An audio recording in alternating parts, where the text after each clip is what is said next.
Well, good evening, everybody. Thursday night, and I'm hunkered down on the farm in the Wairarapa on the slopes of the Tararuas.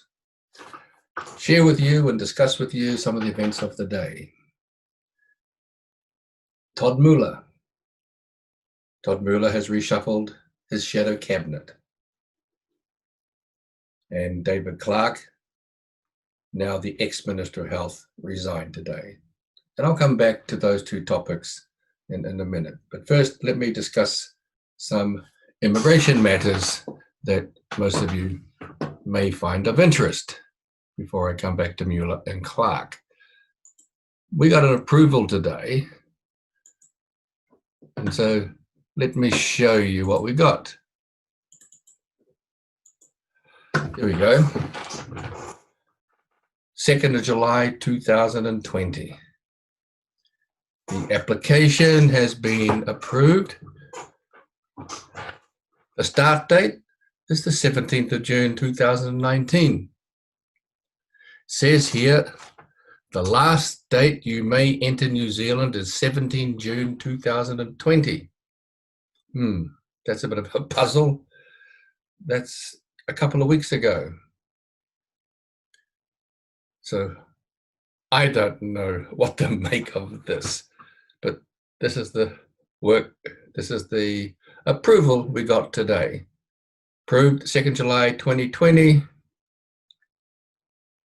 Started over a year ago, and the client had to be in New Zealand no later than 2 weeks ago.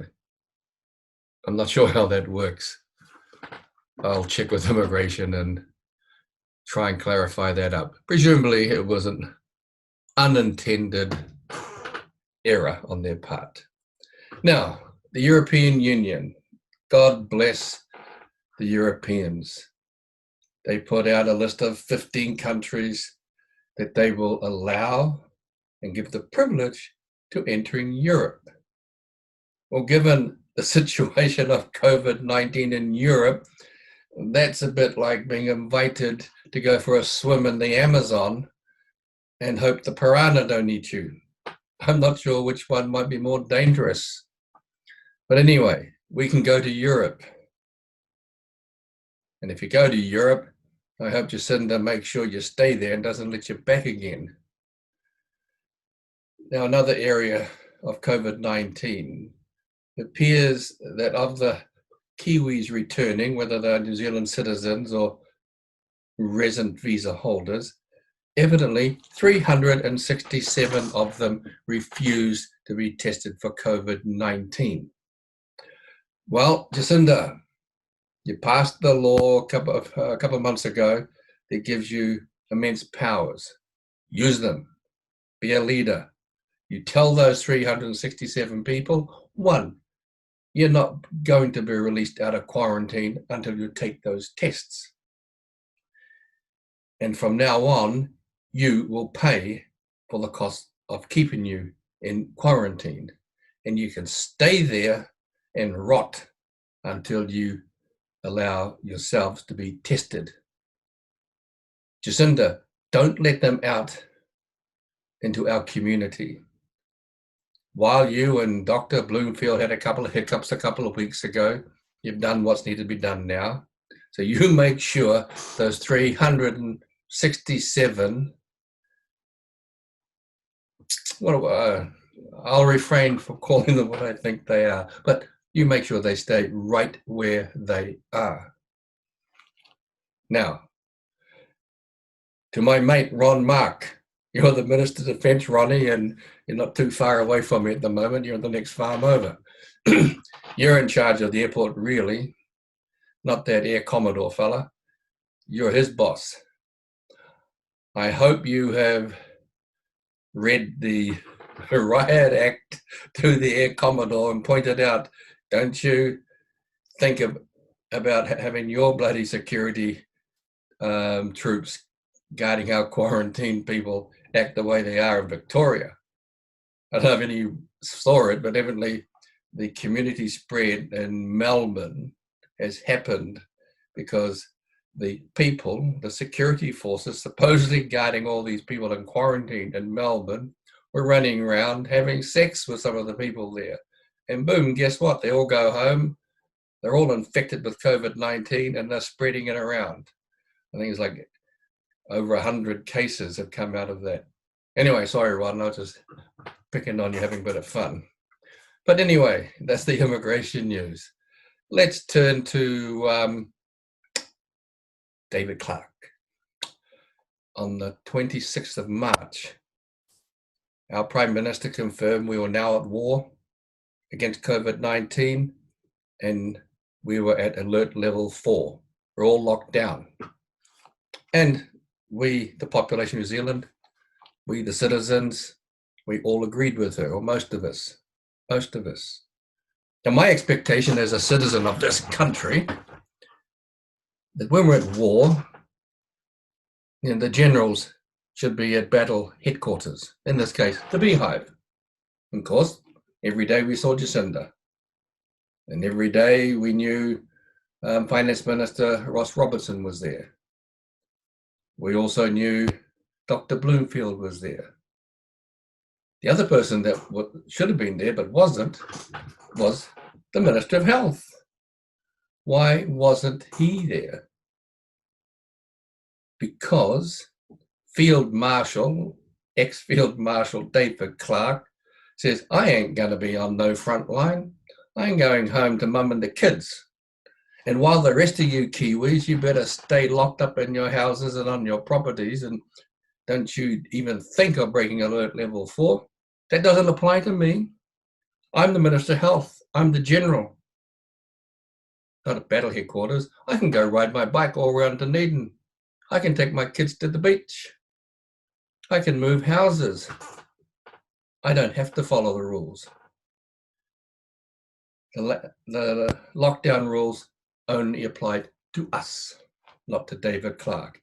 Now, Jacinda, a real leader, would have fired that guy on his first bike ride. In fact, you should have fired him when he refused to stay at battle headquarters, the Beehive.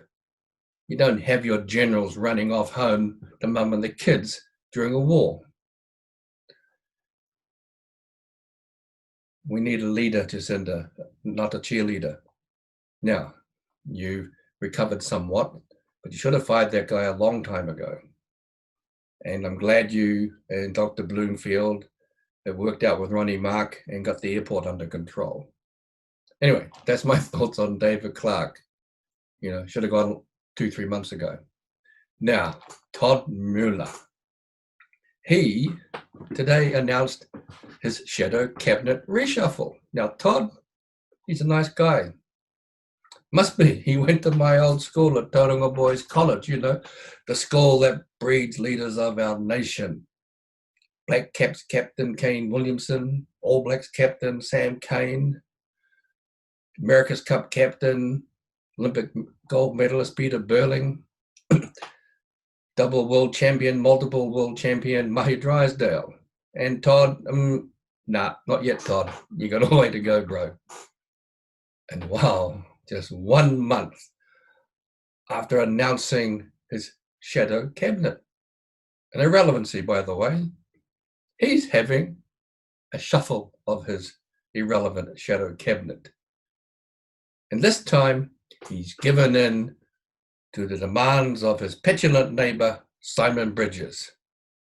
And Simon is now going to be the spokesperson for foreign affairs because Simon refused to join the irrelevant cabinet unless he was given it. So Todd's back down. Good on you, Todd. But Todd shows he's got spine. He faced down those detractors who demanded that he put a Māori on the front bench.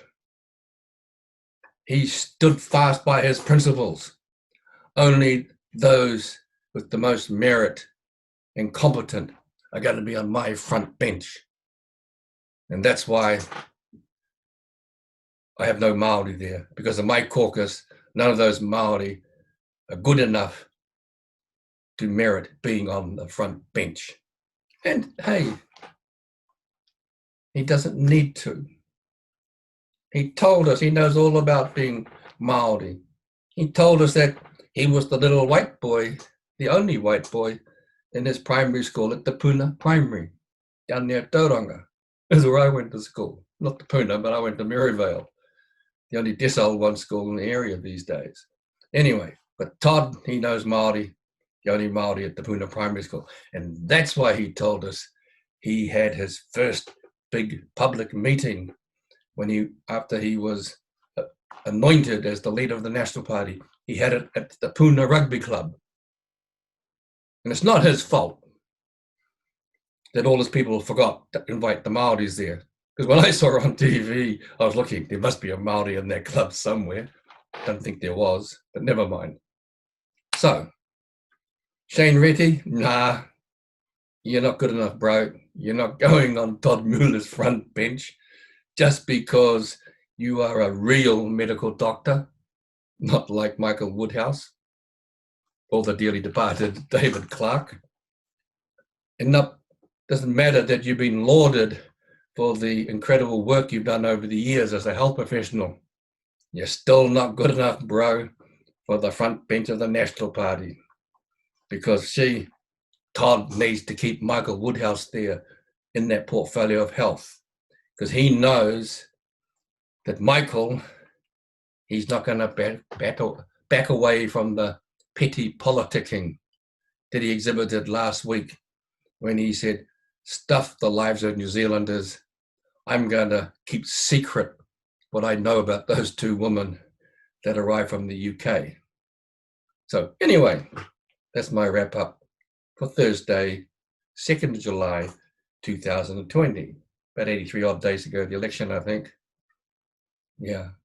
Till next time. Good night, everybody.